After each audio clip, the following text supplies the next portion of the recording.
Assalamualaikum warahmatullahi wabarakatuh, Bu Sifa. Waalaikumsalam warahmatullahi wabarakatuh, Pak Bustomi. Bagaimana kabarnya Pak Bustomi? Iya, alhamdulillah sehat, Bu. Alhamdulillah. Ada apa nih Pak Bustomi? Ada yang bisa saya bantu Pak Bustomi? Iya nih, Bu. Saya mau ngobrol-ngobrol nih, Bu, terkait permasalahan di kelas saya, Bu. Oh begitu ya. Nih, Memang ada apa Pak nih Pak Bustomi nih permasalahannya? iya, di kelas saya ada beberapa siswa yang masih eh, curi-curi kesempatan, Bu. Mm-mm. Terkait apa? Terkait penggunaan handphone, Bu.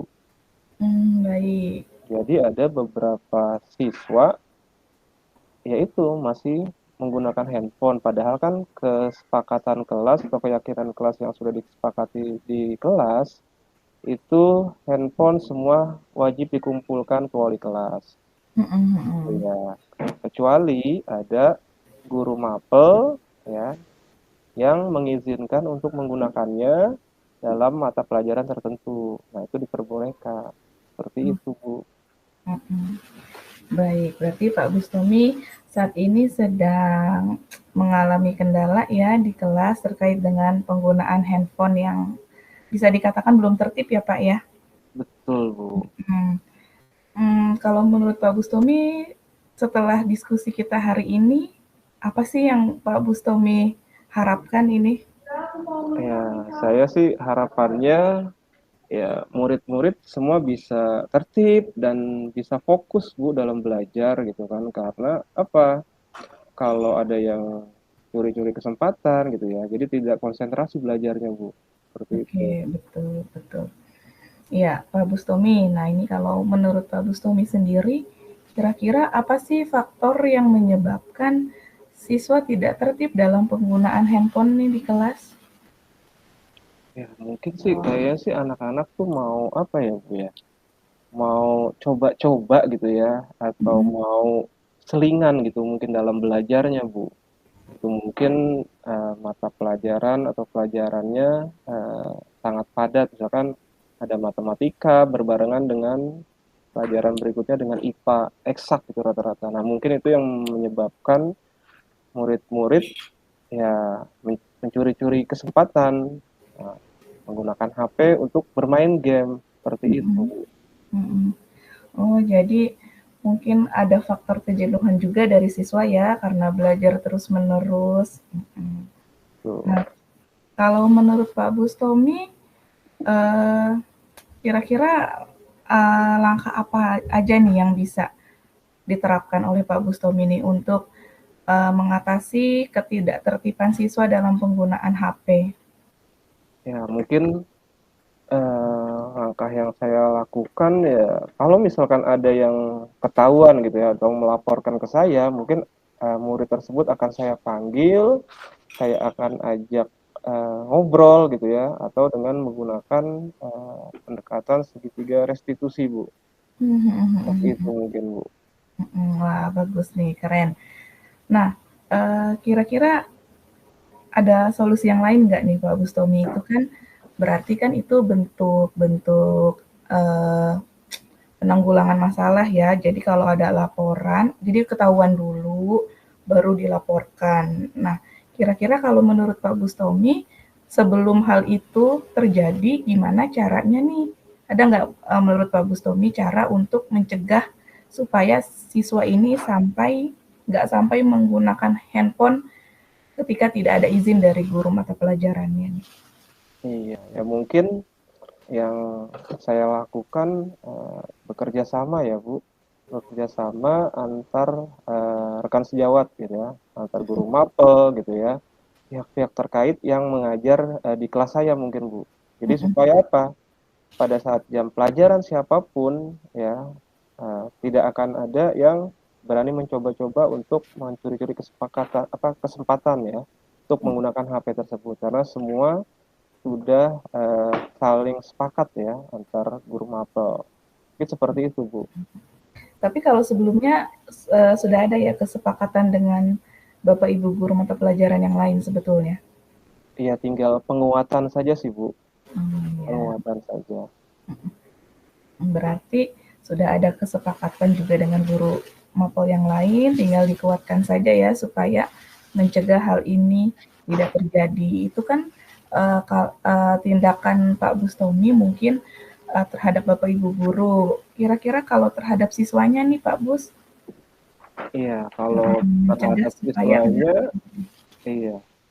Kalau sudah dilakukan apa namanya pendekatan dengan segitiga restitusi gitu ya, ternyata tetap dapatkan gitu ya, atau dilakukan lagi pelanggaran tersebut, ya mungkin akan ada konsekuensi konsekuensi hukumannya gitu ya, atau hukuman gitu ya.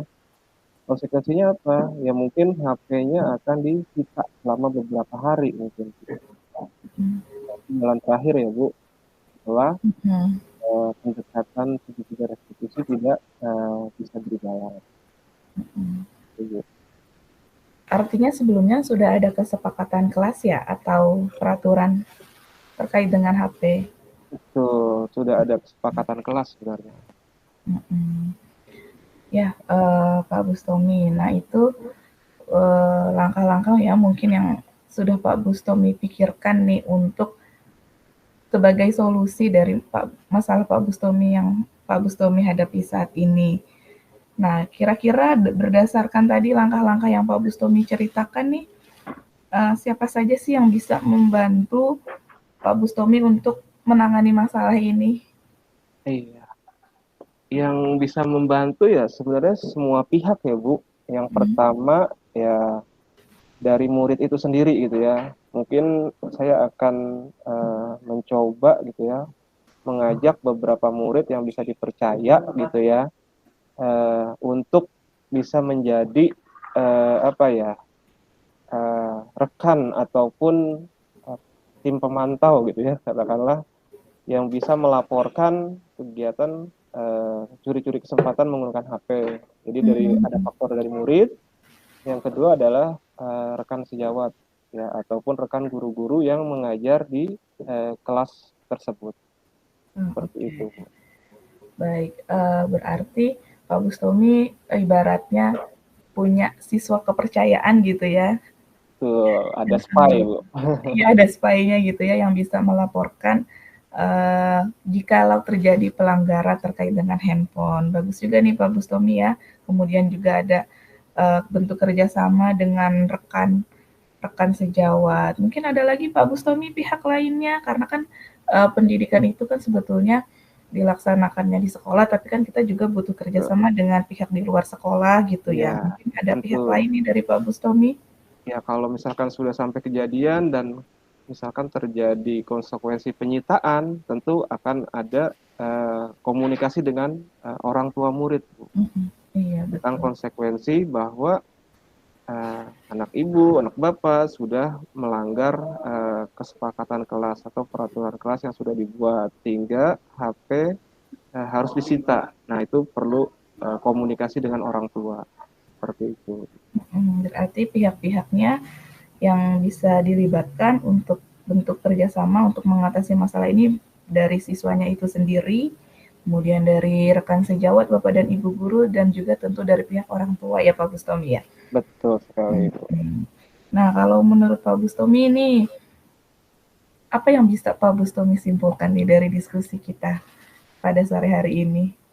Nah, kesimpulannya ya mungkin eh, memang sih ya, mungkin murid-murid itu berpikir bahwa HP itu tidak bisa dilepaskan dari eh, kebutuhan eh, dalam media pembelajaran. Nah, mungkin Mhm, pemikiran siswa seperti itu. Tapi kan nggak selamanya selalu menggunakan HP gitu ya. Ada penjelasan guru gitu ya, menjelaskan di papan tulis gitu ya, dan lain sebagainya. Jadi ada waktu-waktu tertentu. Nah, yang bisa saya simpulkan bahwa butuh pemahaman atau kesadaran murid terhadap penggunaan HP supaya lebih bijak dan lebih positif. Karena apa? Yang mencuri-curi kesempatan itu adalah murid-murid yang eh, menggunakan bukan untuk kegiatan belajar mengajar, tapi untuk Mhm, bermain game yang bukan pada waktu atau tempatnya. Dan mhm. perlu saya kasih pemahaman juga mungkin, bukan tidak boleh bermain game, boleh, tapi ada waktunya, gitu ya. Mungkin seperti itu Ibu Siva. Oke, siap. Ya, Pak Bustomi, mungkin tadi ya di awal mungkin sesuai dengan harapannya Pak Bustomi bahwa setelah ini ada langkah yang bisa diterapkan untuk mengatasi masalah yang dihadapi oleh Pak Bustomi. Mungkin Iya, Pak Bustomi, bagaimana ini perasaannya setelah perbincangan kita di sore hari ini? iya, perasaan saya menjadi lebih plong, Bu, menjadi lebih lega karena sudah apa ya, ada teman berbagi, teman ngobrol gitu ya, untuk mendapatkan solusi gitu ya dari Ibu. Ya, membantu sekali Bu dalam menyelesaikan masalah ini Bu. Mendapatkan solusi yang ya mudah-mudahan ke depannya ya murid-murid saya tidak melakukan hal-hal tersebut ya yang negatif. Seperti itu Bu. Baik, amin, amin. Mudah-mudahan uh, masalah di kelas Pak Bustomi bisa terselesaikan. Mungkin ada lagi yang bisa saya bantu Pak Bustomi? Cukup Ibu, mungkin itu saja ya. Terima kasih Bu atas waktu yang diberikan. Saya izin pamit Bu ya. Ya, baik Pak Bustomi. Assalamualaikum Semangat warahmatullahi selalu. wabarakatuh. Ya, Waalaikumsalam warahmatullahi wabarakatuh. Ya, Oke, baik Pak Bustomi. Sudah selesai kita ya sesi satu. selesai sesi satu. Sekarang sesi dua. Oke, baik. Sudah siap Pak Bustomi? Ya, sudah siap. Baik, berarti saya coachingnya ya. Ya, Ya, bismillahirrahmanirrahim. Assalamualaikum warahmatullahi wabarakatuh, Pak Bustomi. Waalaikumsalam warahmatullahi wabarakatuh. Iya, Bu Siva, bagaimana kabarnya? Alhamdulillah sehat Bapak. Silakan duduk, Bu Siva. Terima kasih Pak. Iya nih, gimana gimana? Apa nih?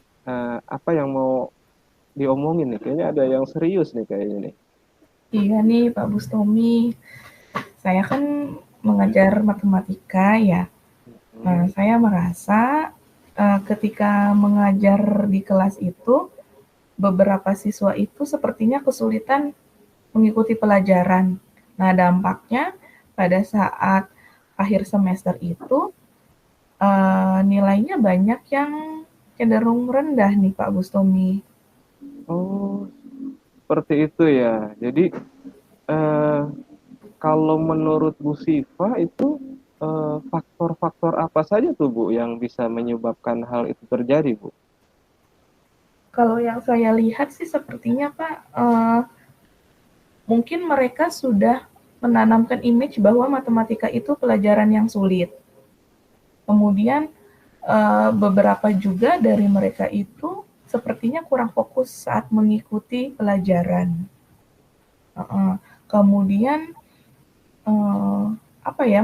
Ya itu ya yang menyebabkan mereka kelihatannya kesulitan dalam mengikuti pelajaran matematika gitu Pak. Oh, seperti itu. Iya, jadi mungkin faktor-faktor itu ya Bu Siva ya. Nah, Mm-mm. kira-kira Ibu Siva sudah pernah mencoba eh, media atau metode yang berbeda belum ya untuk mengajarkan materi tersebut? Kalau untuk media dan metode sesekali sih saya sudah pernah mencoba, tapi memang sejujurnya belum terlalu sering sih Pak. Karena kan untuk metode itu kadang-kadang kita mau menggunakan metode pembelajaran tertentu kan memang kita butuh waktu yang lebih lama untuk mempersiapkannya. Kadang-kadang juga waktu yang tersedia itu terbatas ya. Sedangkan kalau kita mau menggunakan metode dan media yang bervariasi itu beberapa jenis metode pembelajaran itu kan membutuhkan waktu yang agak lebih lama ya dibandingkan metode pembelajaran yang biasa kita terapkan gitu Pak. Oh, baik. Nah, kalau menurut Bu Siva nih ya, kira-kira ya, eh, apa apa sih yang menyebabkan hal tersebut terjadi pada murid-murid Bu Sifa? Kira-kira faktor-faktor apa saja yang kira-kira menyebabkan hal itu terjadi? Iya nih Pak Bustomi. Kalau saya sih ngelihatnya siswa itu, saya melihatnya siswa itu seringnya kurang fokus. Ya, apalagi kalau di jam-jam pelajaran pertama itu, pada saat setelah pembiasaan, kadang-kadang masih ada beberapa siswa itu yang minta izin ke kantin. Mungkin mereka belum sarapan dari rumah. Nah, mungkin ketika mereka belum sarapan, perutnya belum terisi, jadinya pada saat belajar nggak fokus gitu, Pak. Oh, Kadang-kadang iya, kadang-kadang juga memang atau mungkin ya itu image image matematika yang sulit itu membuat mereka sepertinya udah nyerah di awal, ah nggak bakalan ngerti deh saya kayaknya gitu deh, Mbak.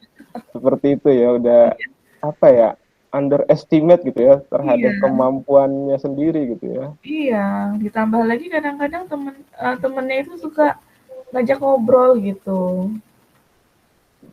Seperti itu ya. Nah, kira-kira kan Ibu tadi sudah tahu ya, sudah bisa menganalisis faktor-faktor penyebab gitu ya, kenapa hal tersebut bisa terjadi.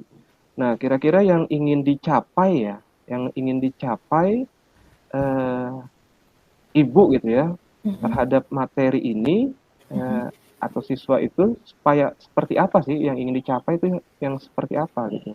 iya. Siswa yang Kalau seperti saya apa? ya kalau harapan saya sih, eee, inginnya itu siswa itu dapat mengikuti pembelajaran matematika dengan baik. Mereka saya ingin mereka itu fokuslah dalam mengikuti pembelajaran gitu, terkait dengan memang berapa persen yang mereka terima kan tentunya penyerapan setiap murid itu berbeda gitu ya, tapi kalau Betul. saya tuh inginnya mereka itu fokus, kelihatan gitu loh ada usahanya untuk memperhatikan gitu. Kira-kira Ibu sudah mencoba menerapkan pembelajaran yang berdiferensiasi belum kira-kira Bu? Untuk Pembelajaran berdiferensiasi ya, iya baru kemarin sih didapatkan ilmunya di program pendidikan guru penggerak, kemudian sudah mulai merancang dan insya Allah akan diterapkan nih Pak Bustomi.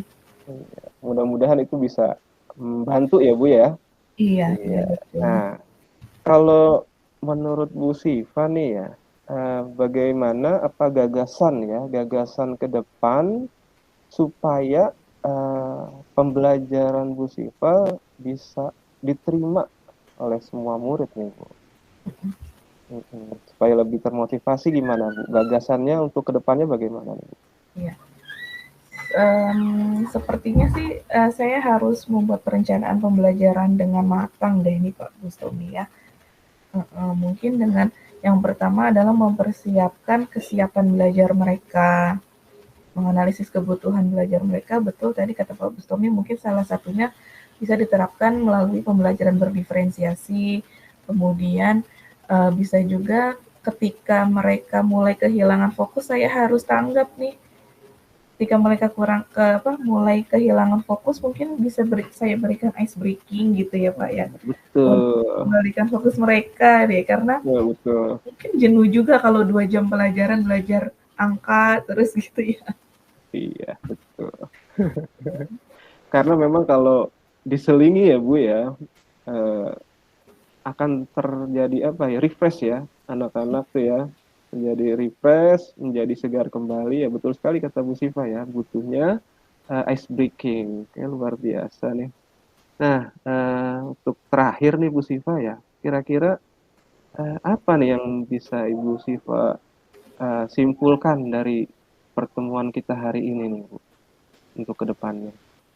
Iya, untuk yang dapat saya simpulkan sih terkait dengan masalah saya ini, ketika saya menemukan siswa yang sepertinya kesulitan mengikuti pembelajaran matematika, mungkin saya harus menganalisis dulu ya faktor penyebabnya apa.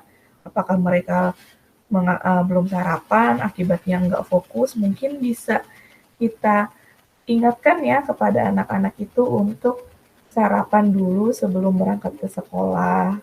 Kemudian bisa juga dengan menerapkan ice breaking ketika siswa sudah mulai kelihatan jenuh, ketika siswa sudah mulai kelihatan kehilangan fokus, mungkin saya bisa melakukan ice breaking ya. Mungkin bukan dari saya aja, bisa menawarkan ke anak-anak juga ya untuk memimpin ice breaking. Barangkali mereka juga ada yang punya bakat dan kemampuan di situ.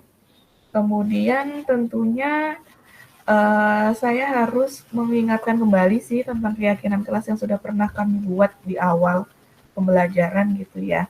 Supaya apa? Supaya nanti pembelajaran matematika yang kita laksanakan ini efektif, tujuannya, goalnya adalah baik, tercapai tujuannya gitu. Dan sepertinya dibutuhkan juga sih kerjasama dengan wali kelas ya. Karena kan kalau guru matematika kan kayak saya mengajarnya lebih dari satu kelas. Iya. Tentunya butuh kerjasama Pak dengan wali kelas dari murid yang saya ajar ini.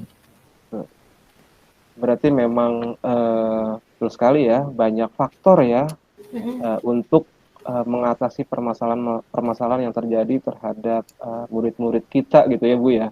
Iya, Memang terutama ya dari rumah terlebih dahulu sih kalau tadi saya eh, amati, saya dengarkan Bu Siva tuh sarapan, betul sekali. Gimana anak-anak atau murid-murid mau berpikir ya Bu ya, iya kalau betul. tidak kalau nggak punya energi untuk berpikir ya dari sarapan tersebut. Oke, luar biasa nih Bu Siva. Oke nih kita udah hampir di penghujung. Gimana nih Bu Siva nih perasaannya nih selama berdiskusi membicarakan anak bangsa nih. Iya, saya mengucapkan terima kasih sekali nih kepada Pak Bustomi. Saya bisa berdiskusi, bisa sharing tentang masalah saya, kemudian saya juga mendapatkan uh, solusi juga nih dari Pak Ahmad Bustomi. Ya, saya sih berharap matematika itu bukan lagi menjadi mata pelajaran yang menakutkan, bukan lagi menjadi mata pelajaran yang sulit. Saya sih berharapnya murid-murid itu bisa happy dalam melaksanakan pembelajaran matematika gitu Pak.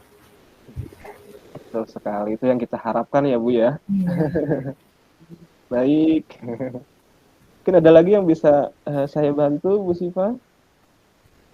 Sudah cukup Pak, sepertinya. Terima kasih Pak. Ya, sama-sama. Baik kalau gitu Pak, saya kembali ke ruangan ya Pak. Baik, Ya, silakan. terima kasih atas waktunya Pak Bustomi. Wassalamualaikum Sama-sama. warahmatullahi wabarakatuh. Waalaikumsalam warahmatullahi wabarakatuh.